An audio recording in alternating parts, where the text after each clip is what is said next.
Roberto Carlos Cuello. El mago del vacío. Fernando Ailagas. El guardián planetario. Y Francisca Troya. La guerrera cósmica. Hoy nos acompañan a través de su sección Reconectando con la sabiduría ancestral. Tres grandes maestros que te introducirán en el mundo de la parapsicología, tarot terapéutico, numerología, geometría sagrada, cábala, biodescodificación, viajes astrales, mediumnidad, desarrollo de habilidades psíquicas, videncia, sanación, arquetipos, y mucho más. Cada semana nos sorprenderán con grandes temas, a cuál más interesante. Suscríbete a nuestro canal de YouTube, La Puerta de la Pirámide.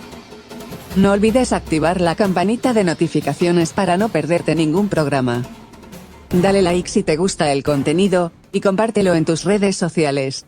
Y como no, continuamos el viaje de la estela de la Puerta de la Pirámide.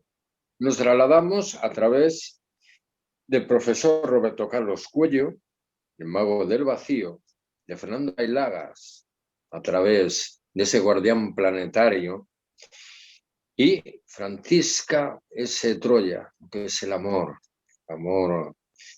a nivel de todos los sentidos y del más allá. Y sobre todo nos vamos a la sección Reconectando con la sabiduría ancestral a través de recuerdos de la Atlántida. A ver qué nos pueden contar esta semana.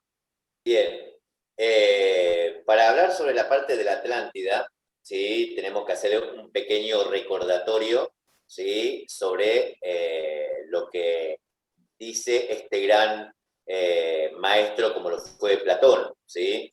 Ya era conocida por las primeras antiguas civilizaciones humanas, como lo fue Babilonia, como lo fue Sumeria, y donde quedaron registros en estas tablillas de barro con una escritura uniforme, donde fueron estudiadas, ¿sí? Por el gran famoso escritor pseudocientífico Zecharia Sitchin, y que tenían una gran variedad de estudios e investigaciones que fueron a esta investigación y a este descubrimiento, ¿sí? De esta ciencia, abordando estos caracteres espirituales y también intergalácticos. Hay otra cosa que también es muy importante, que también tenemos que tener en cuenta, son los relatos de este dios Tot, ¿sí? A la humanidad, transmitiendo en distintos intérpretes con una capacidad y una apertura de conciencia que podían entender estos procesos y estos desarrollos, ¿sí? Que tenían que ver con el planeta, ¿sí? En ese estado de evolución.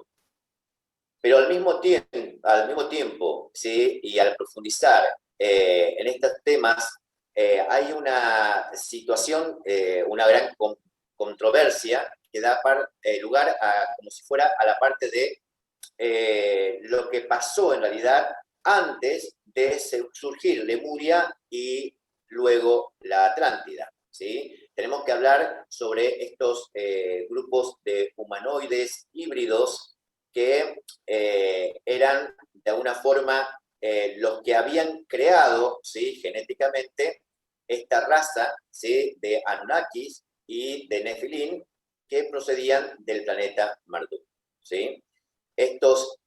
Con estos primates de la Tierra habían hecho estos grandes experimentos. Estos seres galácticos habían venido a la Tierra, ¿sí? Para extraer estos grandes minerales, principalmente lo que se conoce como el oro. ¿Para qué era? Para solucionar directamente los problemas atmosféricos que ellos tenían en su planeta, ¿sí? No olvidemos que este planeta Marduk estaba en contra de la órbita de este sistema solar, ya que este planeta pertenecía directamente al sistema galáctico, ¿sí? De Siria. Estamos hablando de hace más o menos unos 400 años atrás, ¿sí?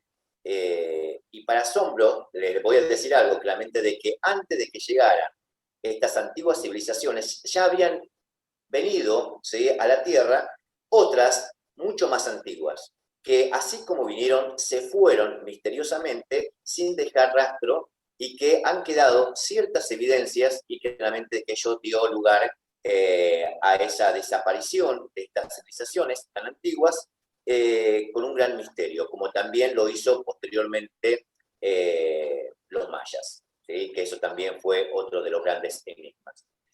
Para comenzar a hablar sobre la Atlántida, debemos hacer una breve introducción sobre la civilización ancestral, que fue la de Lemuria, ya que esta está muy relacionada, ¿sí?, en sus comienzos de lo que fue posteriormente la Atlántida. Lemuria era un conjunto de islas que abarcaban una vasta extensión del Océano Pacífico, desde las islas hawaianas y parte hasta la isla de Pascua, ¿sí? Habitada por estos primeros humanoides, ¿sí?, dejados por los antiguos seres que habían sido aquellos Anunnakis.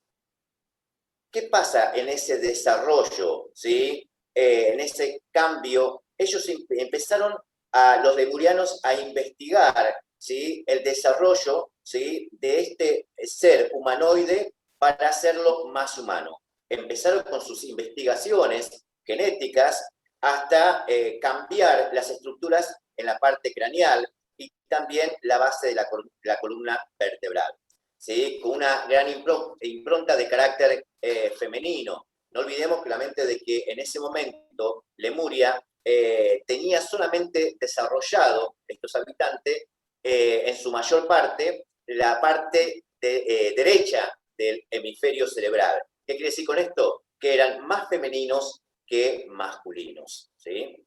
Y en todo su desarrollo, ¿sí?, lo cuenta bien estas tablillas, como también Zacarías, eran como que en su evolución genética parecían los lemurianos a una niña de 12 años, ¿sí?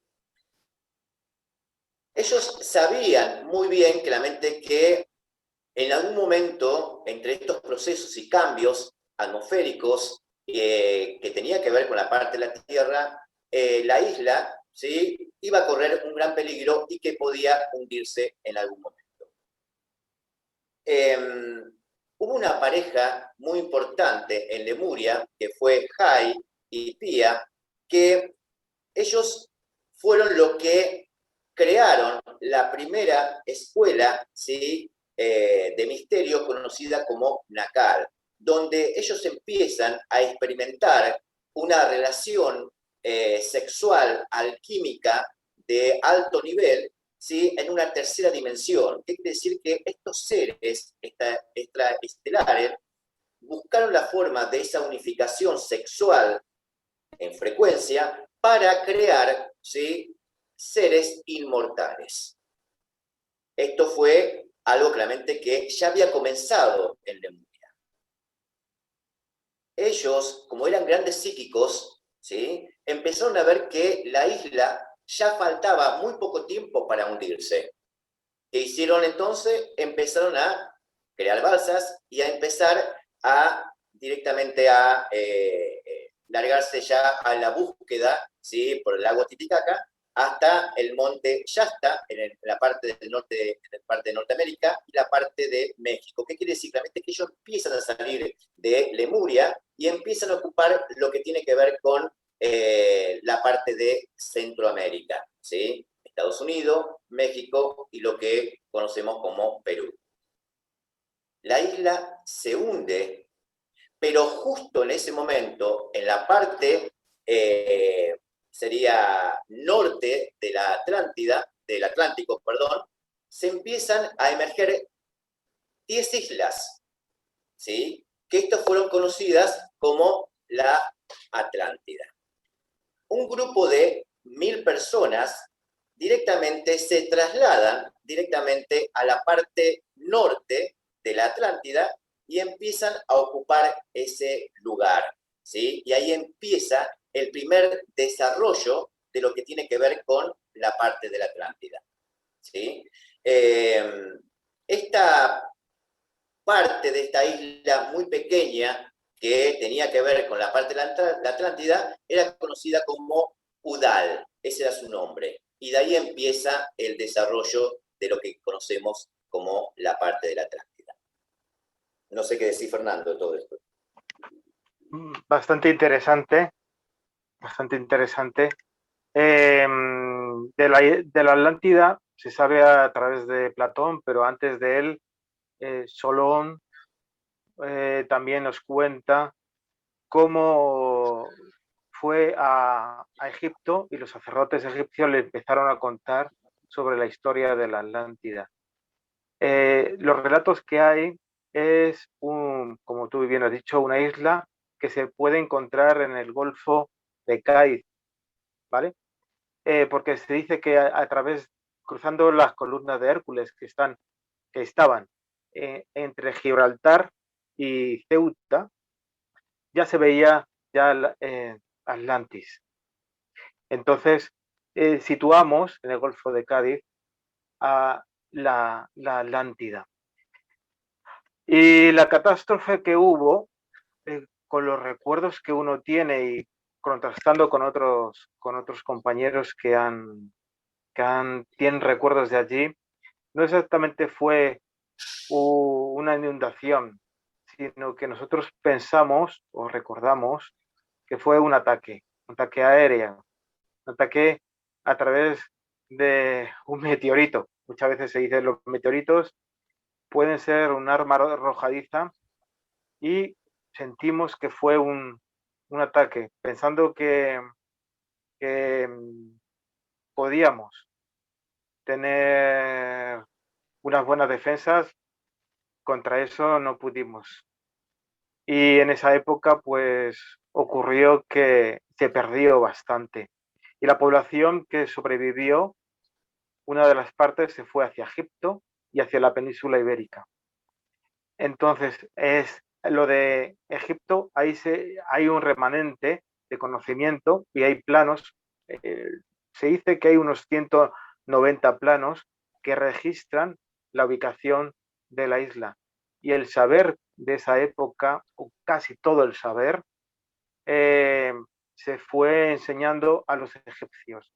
¿Cómo se vivía allí? Pues se vivía bastante bien y se trabajaba a nivel de sanación, con lo que yo trabajo, con cristales. En los cristales es un medio de información. Ahora se trabaja con cristales en los ordenadores para toda la información se acumula en ellos. Pues allí en esa época también se trabajaba con cristales, con sonido, con colores. Bueno, el ser humano era completo, se trabajaba en el mismo ser humano a diferentes niveles, pero completo. Ahora en esta sociedad se trabaja en partes. La medicina ortodoxa se ocupa del cuerpo, nosotros nos ocupamos del sistema energético, emocional, mental, y en la parte mental, psicología, etcétera. Pero en esa época todo era uno solo. Trabajamos en conjunto todo. Y lo de el diluvio universal, que se ha dicho que podría ser la catástrofe que hundió la Atlántida, no lo vemos de esa manera. Bueno, Francisca, ¿qué opinas? Porque tú has escrito varios libros. La Atlántida, vamos a ver. Yo digo, la Atlántida bien, la tengo yo por las experiencias mías vividas y lo que he podido ver. A lo mejor no sé, vamos a ver, dicen que la primera vez que se oye la Atlántida es de Solón. Solón, que se lo da un iniciado egipcio. No lo veo yo bien eso, en el sentido que Platón no hacía falta de verlo de Solón, porque Platón fue iniciado en Egipto. Entonces no le veo yo esto que sea directamente, a no ser que en Egipto estaba totalmente prohibido que una vez que un iniciado salía de un templo, no podía decir nada de lo que había. Entonces yo creo, y es mi opinión, que coge a este Solón, a este legislador Solón, él dice, porque tiene prohibido decir nada, es un tabú. ¿Por qué? Porque es una línea iniciática. Y lo pone como diciendo, sí, será dicho o es iniciado, es decir, está pura la raíz. Pero bueno, sale la historia así y queda como que hay Poseidón al lado de Hércules, las columnas de Hércules. Entonces lo que yo he visto, lo que yo he podido estudiar y ver y experimentar, la Atlántica empieza en las mismas Azores. Entonces tiene un montón de islas hasta donde está Canarias. Todo el subsuelo que es el Atlántico, todos son llenos de volcanes. Entonces, ¿qué pasa? Que en la Atlántida, una vez digamos, había mucho poder de brujos y magos. ¿Por qué? Porque terminamos la Lemuria y entonces es una parte ya de lo que decimos, entra otra nueva raza, que es la quinta.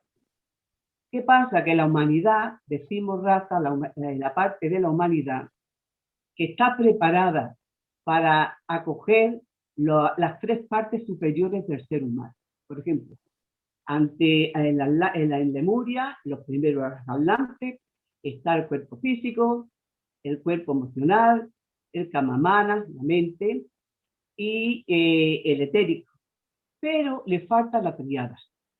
La tríada es el mana superior, búdico, el budi y el atma. Entonces, cuando la humanidad está en un momento que tiene que dar un salto evolutivo totalmente global, aparecen los hermanos mayores. Los hermanos mayores vienen, es lo que se ha dicho durante todos los libros, la historia, los dioses, los señores de la llama. Estos eran devenidos de varias partes de la galaxia. ¿Para qué? Para ayudar a la humanidad a dar salto evolutivo a la quinta raza, que es lo que se esperaba. Entonces, vuelvo a decir, a mí me gustó mucho esta parte que yo vi, porque me gustan mucho los templos, me encantan los templos iniciáticos de Atlántica. Vi cómo hacen ellos para reunir todo el poder de estas mentes tan poderosas, porque estaba en Atlántida, como traía de la Lemuria tanto, digamos, tanto ver y tanta magia, reúnen, los primeros que vienen son los guardianes de la quinta raza. Después vienen los instructores, son distintos. Los guardianes exigen, había muchísimos magos por todos los sitios, exigen que por el bien, piden que por el bien de la humanidad, todos los que quieran unirse en un punto, digamos en templos, en habitáculos grandes, en edificios, por el bien de la humanidad. ¿Para qué? Porque ellos decían, un poder de un mago vale 2, 3. Cuando haya 100 o 200 magos con este poder, aquí hay una fuerza tremenda, que es la que hace mover todo el mundo a la quinta raza. Entonces ahí hubo bastantes problemas, porque hubo magos que no quisieron. Hubo magos que quisieron ellos seguir, no sacrificar el ego, no sacrificarse ellos para un bien común y unirse, porque eso unos magos eran unas personas muy potentes. Y claro, unirse es un gran sacrificio. Pero por el bien de la humanidad, muchos lo hicieron. Y ahí empezaron lo que son los templos. Empezó todo el conocimiento de todos a unirse en un punto, a que cada uno estudiaban su forma de llevar, digamos, el cosmos, la energía. Pero todos unidos, eso fue agrandándose y eso fue, digamos, el poder que trajeron ellos a la parte espiritual del ser humano. Los otros quedaron como la parte oscura, no oscura, sino por libre albedrío, suelta. Entonces, ¿qué pasa? Una vez que sí admiten que hay un centro bastante, que pueden ellos contar con esa mente bastante luminosa, entonces vienen los instructores. Los instructores vienen de las Pléyades, de Sirio y vamos a ver, de la constelación de Orión. Vienen de muchos lugares y son hermanos nuestros. No tienen, su evolución espiritual es tremenda. Entonces traen, vamos a ver, hacen dos, para la parte del ser humano normal, trae el cultivar la tierra. Ya, antes era por caza y por pesca el ser humano, pero no sabía que se podía cultivar la madre tierra. Entonces ellos traen de todos los sitios, traen semillas y empiezan a enseñar al ser humano a cultivarlo a unos niveles, digamos, porque estuvieron unos cientos de años, unos cuantos cientos de años viviendo con nosotros, iban y venían. A nivel de la parte espiritual de los templos, era muy distinta a la vida normal de las personas normales del pueblo. Había dos mundos. En la parte que entran los iniciados, que son los magos, pues ahí empiezan ellos a darle un conocimiento total de lo que es el universo. La parte normal, que era el pueblo, se le daba otra cultura. Esta cultura fue extendiéndose por toda la tierra. ¿Por qué? Porque empezaron a evolucionar, porque estaban allí para que evolucionaran y pudieran, eran muy belicosos. Los atlantes eran muy belicosos, pero bueno, en todo el planeta en ese momento eran también así. Pero precisamente ellos eran muy, muy dados a los dioses, muy dados a sus raíces. Y ahí empezaron a cultivar, vuelvo a decir, en los templos, a trabajar los templos y a llevar a etapas muy evolutivas que se llegaron a llevar. Y el pueblo digamos, a cultivarse y a empezar a coger en ello la parte superior, que es hermana superior, y las partes superiores del ser humano, que entran en la quinta parte. Hubo muchos problemas durante miles de años. Ellos hicieron 3 puntos clave en el planeta. Perú, con el Machu Picchu, en México y en Egipto. Es que eran colonias al lado. Entonces ahí empezaron fue una etapa dorada para los templos, porque ahí pudieron tener todo el conocimiento que quisieron. Fueron ayudados en todo, pero claro, pasa una cosa, que luego vosotros me podéis preguntar lo que queráis, porque yo voy estilo corriendo. Pasa una cosa, que los templos tuvieron tanto poder, que muchas veces los propios reyes, pues estuvieron en contra de ellos. Hay que saber también que muchos hermanos mayores que nos vinieron se mezclaron con terrestres. Entonces dio lugar a una estirpe especial. Yo he visto, bueno, lo digo porque lo veo de esta forma y tengo que ser sincera como yo soy. He visto sarcófagos de ellos y son distintos al egipcio. Están hechos 6 o 7 vidas, aparte la estirpe suya. Esos son descendientes directos de ellos. Y aparte los otros, los demás, donde lo tienen. Como, vamos a ver, por dónde me meto ahora.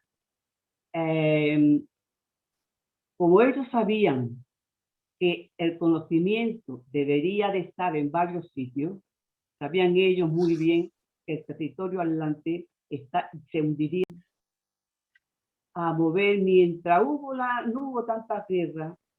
Los templos funcionaron, digamos, en la línea que ellos pusieron. Pero, ¿qué pasaba? Cuando empezaron, porque eran, vuelvo a decir, los del norte y los del sur, pelearon muchísimo, fueron inundándose la parte del continente.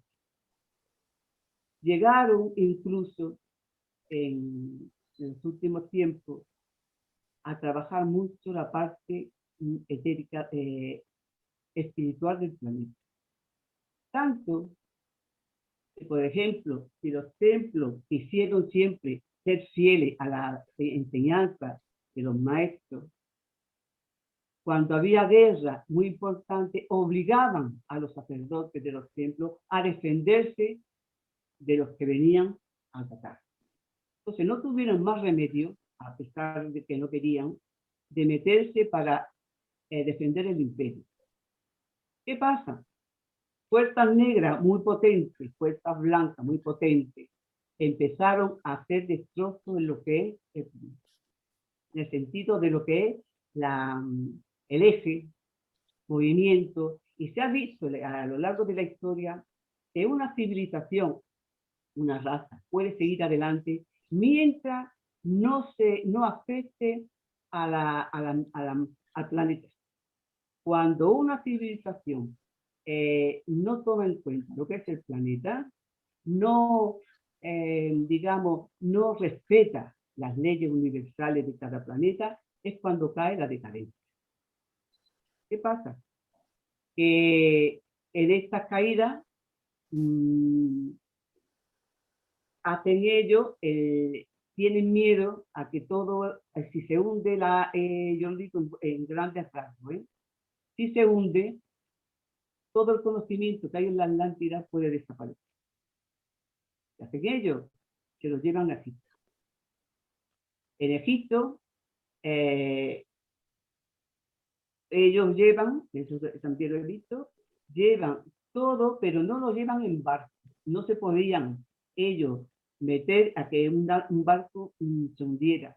Fueron llevados en naves espaciales. Fueron hechos debajo en el desierto, en un cuadrado totalmente hermético, con 2 plantas. Vamos a ver. Edgar Cayce dijo que la biblioteca que hay en Egipto estaba en una pata de la pirámide de la pirámide de Gizeh. Pero yo no lo he visto así. Yo lo que vi es cuando llevaron todo y fueron, aquellos primero hicieron en aquel hueco, lo cubrieron totalmente con las 2 plantas y bajaron todo el conocimiento. Cuando lo bajaron, encima de todo eso pusieron la gran pirámide. Quiere decir que ellos hicieron todo lo posible, porque conocían muy bien al ser humano como somos, de que querríamos saber los misterios, y eso está vedado totalmente. Entonces, ¿qué pasa? Y lo hicieron con mucha cabeza, porque hoy día el único que está ahora mismo, digamos, sin abrir.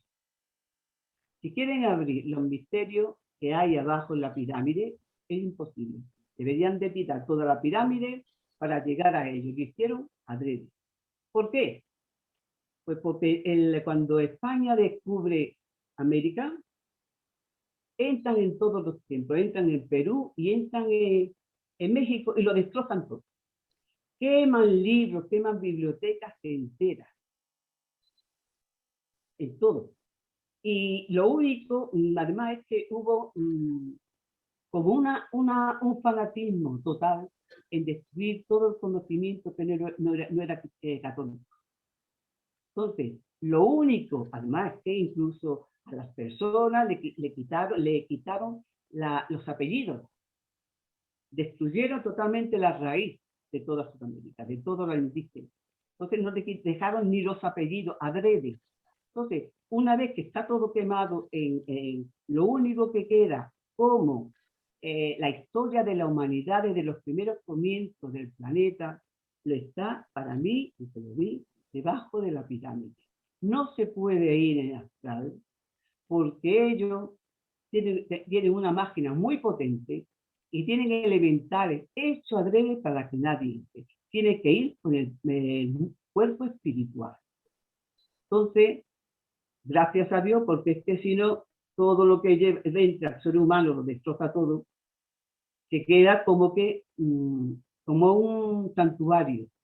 Es patrimonio de la humanidad. ¿Para qué?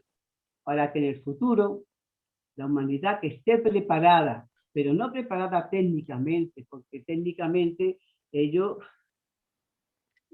eran superiores a nosotros total espiritualmente. Una vez que la humanidad esté preparada espiritualmente, entonces sí se podrán llegar a eso, digamos, a estos mundos donde ellos tienen las cosas y sí podrán enterarse de todo lo que tienen. Otra cosa también, ellos se movían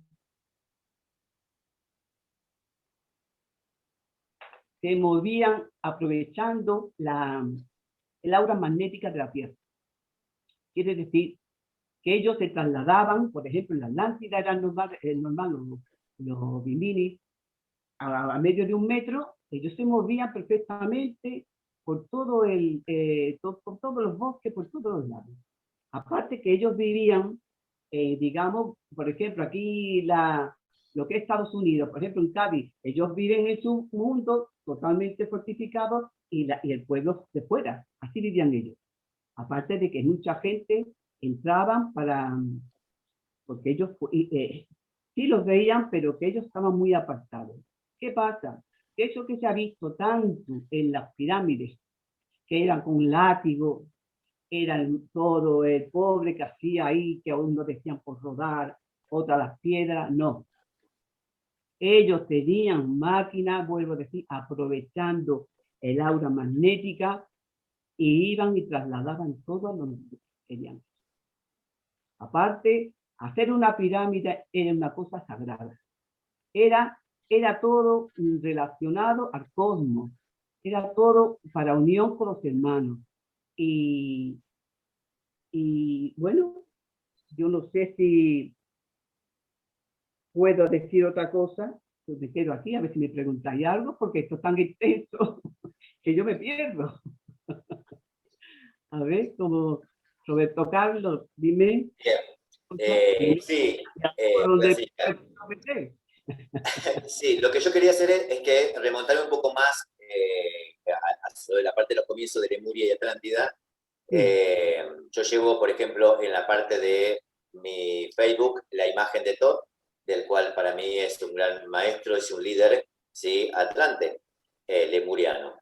Según lo que transmitió Thoth, el gran Atlante, entre sus experimentos e investigaciones para el reordenamiento, ¿sí? De la parte cerebral, se hicieron construcciones en la parte de la isla mayor de lo que era la parte de la Atlántida, ¿sí? Y esto lo dividieron primero en 2 partes, como enfocándose en los 2 centros cerebrales, izquierdo y derecho, y a su vez en 4 partes.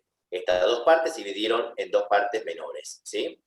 Y que ahí empezaron con el desarrollo de lo que tiene que ver más que nada con el cerebro, ¿sí? Muy parecido a lo que tenemos hoy actualmente humanos. Otra particularidad fue la diagramación del árbol de la vida, ¿sí? Que en realidad esto se hizo en la isla mayor de la Atlántida y que nosotros conocemos el árbol con 10 séfiras, pero este estaba formado por 12.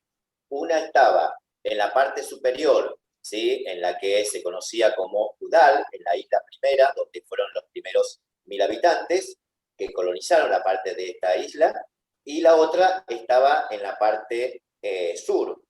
En el centro, entonces, estaba conformado este diagrama o arquetipo de este árbol de la vida, ¿sí? Donde supuestamente tenían ciertos vórtices energéticos, ¿sí? Que generaban en la forma circular y que a su vez esta energía psíquica lo que hacía era simplemente llamar al resto de los lemurianos que se encontraban en Centroamérica y comenzaron de allí la emigración hacia la nueva tierra que fue Atlántida. Estos lemurianos que migraban tenían un desarrollo en conciencia como si fuera una niña, como yo dije anteriormente, como una niña de 12 años. ¿Sí? ¿Qué quiere decir? Que más estaba activado la parte cerebral derecha, ¿sí? Es por eso solamente que ellos tenían un enfoque y un desarrollo psíquico, ¿sí? Muy particular, ¿sí? Muy diferente a la parte izquierda izquierda masculina, que tiene que ver más que nada con la lógica. Ellos, en ese comienzo, en ese desarrollo que tiene que ver con esos experimentos, empiezan directamente a utilizar este cerebro derecho, ¿sí? Lo vuelvo a repetir.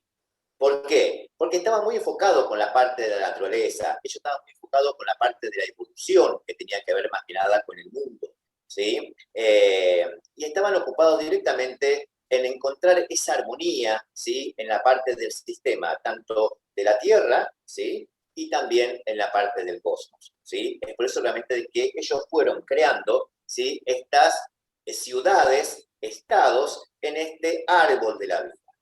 Pero ¿qué pasa? Como este desarrollo lemuriano en la parte de su conciencia y con un aspecto femenino, había llegado al 8º nivel. ¿Qué quiere decir? Que ellos habían pasado por los procesos que hoy conocemos como los chakras. Ellos habían desarrollado esas capacidades y habían llegado hasta el 8º nivel. Pero quedaban 2 niveles que estaban completamente deshabitados y que en realidad estaban totalmente en actividad. Cuenta Todd que en ese momento llegan 2 razas, ¿sí? Interestelares a la parte de la Atlántida. Una fueron los hebreos, que supuestamente fueron los que, con permiso, ¿sí? Llegaron con nuevas ideas e incorporando también pensamientos diferentes. La otra fue la parte de los marcianos, que eran con una actitud mucho más racional, eran enfocados directamente a ser grandes guerreros y claramente que vinieron directamente a conquistar la Atlántida, sin tener el permiso para ingresar. Ellos ingresaron directamente para tomar la Atlántida bajo su poder, ¿sí? Y ahí se muestra un poco lo que tiene que ver con lo que en el futuro se iba a producir como catástrofe, ¿sí? Esto está muy claro, ¿sí? Y aparece en los registros mayas que tienen una antigüedad de 3.500 años y que se conocen como los registros troanos.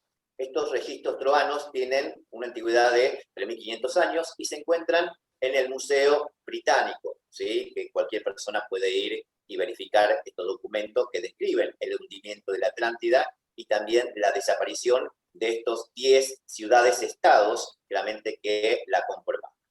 Según Todd, esta raza hebrea se unifica con los atlantes y empiezan a generar ciertas investigaciones, cosa que fue totalmente diferente la parte de los marcianos, que ellos lo que querían simplemente era manejar bajo la lógica y bajo, ellos eran, no olvidemos claramente que eran grandes investigadores, ellos lo que hacían simplemente eran guerreros y tomar posición del lugar que ellos conquistaban, ¿sí? Cosa que para la Atlántida, que tenía un enfoque totalmente femenino, este atropello, esta forma de tan desequilibrada y muy de la lógica, se sintieron como invadidos y casi violados, ¿sí? Porque así es la palabra, por estos marcianos. Estos seres que ya habían estado en su planeta y que en realidad habían creado ciertas maquinarias que se conocía como los Merkabah, y estos Merkabah lo que habían hecho simplemente hacía 150 millones de años atrás, simplemente era manejarse a través del tiempo. O sea, ellos, en el momento en que se destruye Marte, lo que hacen es crear estas maquinarias para irse 1000 años antes y 1000 años después. De esta forma, ellos ubican a la Tierra y a la Atlántida y que veían que realmente era un lugar como para poder desarrollar su maquinaria y seguir generando estas grandes conquistas, ¿sí? Cuando estos empiezan a habitar, ¿sí?, la Atlántida, y pasado un cierto tiempo, los mismos marcianos empiezan a adaptarse, ¿sí?, a este enfoque de que tenían los atlantes, ¿sí?, que ya eran como con esa parte femenina, con esa parte de pasividad, de armonía, se empiezan a adaptar. Pero esto no quiere decir realmente que no se hayan tenido una gran guerra, ¿sí? Y una gran diferencia, cosa que constantemente se enfrentaba, ¿sí? Ahora hay una cosa claramente que es muy fatal, que fue lo que llevó al cambio total de la parte de... fueron dos situaciones bastante particulares. Una cuenta TOT que fue hace 26 millones de años, fue un movimiento en el eje terrestre que generó movimientos tectónicos y que rompe parte de la Atlántida.